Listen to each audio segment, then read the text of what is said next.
तो फ्रेंड्स, आप सब कैसे हैं। तो फ्रेंड्स, आज मैं बात करने वाला हूं कि आपका जो आज और कल पेपर था, तो आप का अच्छा गया होगा पेपर में, तो यही आशा करता हूं। बाकी अब पेपर तो हो गया है, अब आप इसके अलावा और कुछ कर नहीं सकते। जो करना था आप कर चुके हैं, सब कुछ कर चुके हैं। मैं आशा यही करता हूं कि आपका पेपर बहुत अच्छा गया होगा। फिर भी आज मैं किन किन चीज़ों के बारे में बात करने वाला हूं, उस पर ध्यान देते हैं। सबसे पहला तो आप लोग अपना अपना नंबर बताइएगा कि आपका कितने नंबर बना है, ठीक।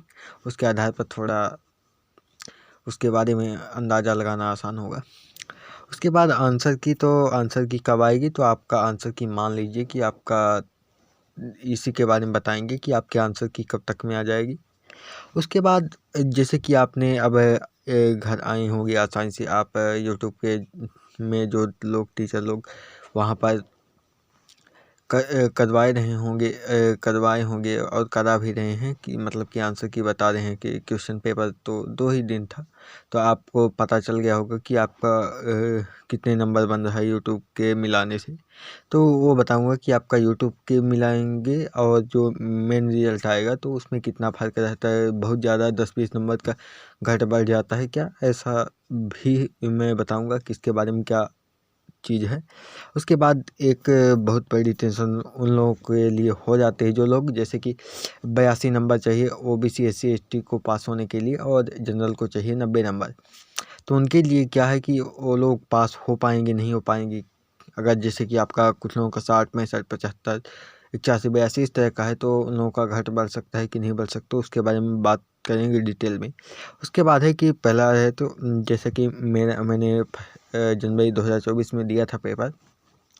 तो मेरा जो यूट्यूब को मिलाने और यूट्यूब में मिलाने पर और वहाँ पर मतलब कि जब मेन रिजल्ट आया था तो उसमें कितना अंतर था, तो उसके बारे में बताऊंगा, तो आपको भी थोड़ा आसानी होगी समझने में, ठीक। और यहाँ पर देख भी पा रहे हैं कि मेरा सीटेट पेपर 1 में 115 नंबर था और एमपीटेट में 107 नंबर, ठीक। आपने देख लिया है, मैं आपको पहले ही बता चुका हूँ इसके बारे में। तो अब बात करते हैं कि आपका जो है तो सीटेट में कितने नंबर है, आप ज़रूर बताइएगा। जैसे कि अगर आपका 100 से प्लस है तो आपको कोई भी टेंशन नहीं लेना है। एक कुछ भी हो जाए फिर भी आपको कुछ भी नहीं होगा।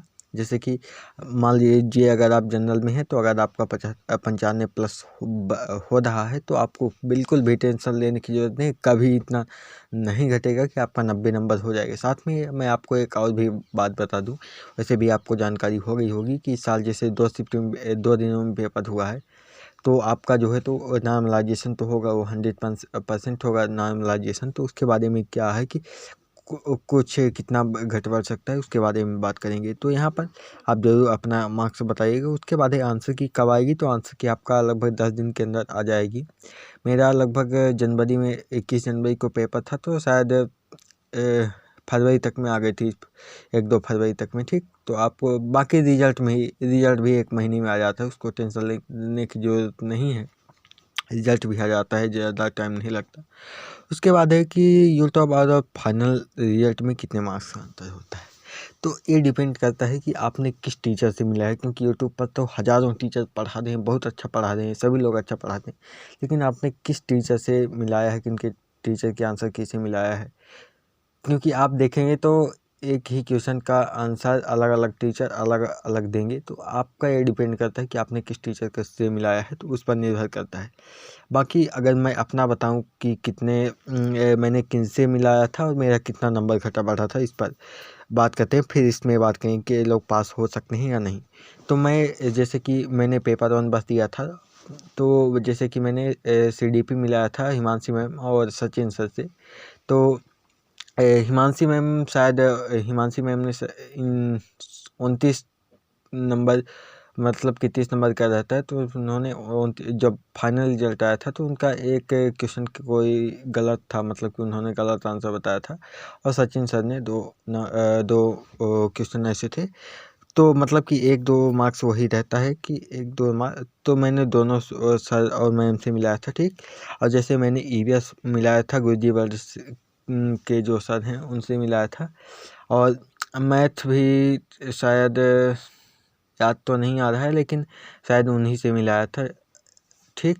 और उसके बाद जैसे कि हिंदी है तो हिंदी मैंने अध्ययन मंत्र पर जो करवाया जाता है उनसे मिलाया था। और इंग्लिश एक जो अड्डा 24/7 ऐसा ही कुछ करके एक चैनल है, उनसे मैंने मिलाया था। तो लगभग मेरा 110 के आसपास बन रहा था, क्योंकि 1-2 मार्क्स तो आगे पीछे अंदाज़ा नहीं रहता क्या होगा। तो 110 के आसपास बन रहा था मेरा, जब मैंने यूट्यूब से मिलाया था। तो जब मेन ये सीटेट के आंसर किया जो CBSE जारी की, तो उसमें जो मेरा था तो उसमें 113 बन रहा था। मतलब कि यूट्यूब से मिलाया तो 110 बन रहा था लगभग एवरेज, क्योंकि 1-2 मार्क्स आगे पीछे होता रहता है।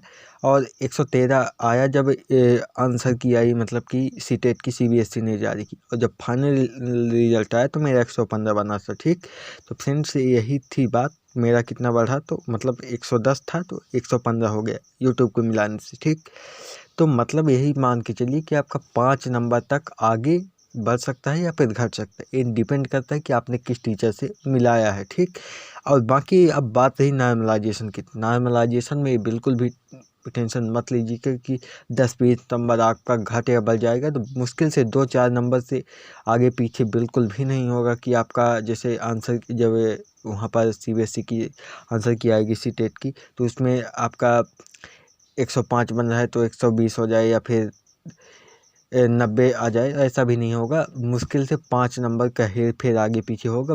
उससे नॉर्मलाइजेशन से बिल्कुल भी आपको घबराना नहीं है। ठीक, और अब बात रही कि क्या ये लोग जिन लोगों का 75 से 80 के बीच रह गया है, SC ST OBC की बात कर रहा हूँ, जैसे कि कुछ लोगों का 76, 78, 82, 81 ऐसे रह गया है, क्योंकि 82 नंबर चाहिए उनको पास होने के लिए।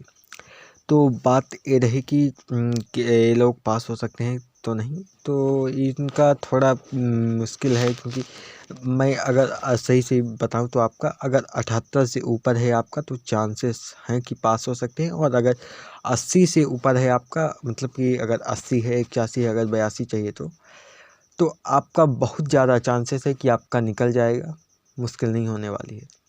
और अगर जनरल की बात करें तो अगर आपका यही मान के 2-4 नंबर एवरेज करके एवरेज लेकर चलिए कि अगर आपका 88 है, 87 है तो आपका निकल जाएगा, उसमें टेंशन नहीं है। और एक बात ये भी है कि नॉर्मलाइजेशन भी होगा तो आपका घट भी सकता है। तो ये भी थोड़ा टेंशन की बात है कि जैसे अगर आपका 92, 93, 95 है तो ये भी चांसेस है कि आपका 90 से नीचे आ सकता है। सेम यही बात आपका SC ST OBC में भी लागू होगी। ठीक, तो अब बिल्कुल भी आपको घबराना नहीं है। पेपर इसका हर 6 महीने में होता है। अगर नहीं भी निकला तो टेंशन लेने की ज़रूरत नहीं है, अगली बार निकल जाएगा, क्योंकि इसका पेपर तो हर 6 महीने में होता रहता है। आपको घबराने की बिल्कुल भी ज़रूरत नहीं है। बाकी अगर आपको कुछ जानकारी चाहिए, और भी जानकारी चाहिए, तो आप कमेंट सेक्शन में लिख दीजिएगा, मैं उसको जानकारी ज़रूर दूँगा। ठीक, तो यही थी जानकारी। मिलते हैं नेक्स्ट वीडियो में। जय हिंद, जय भारत।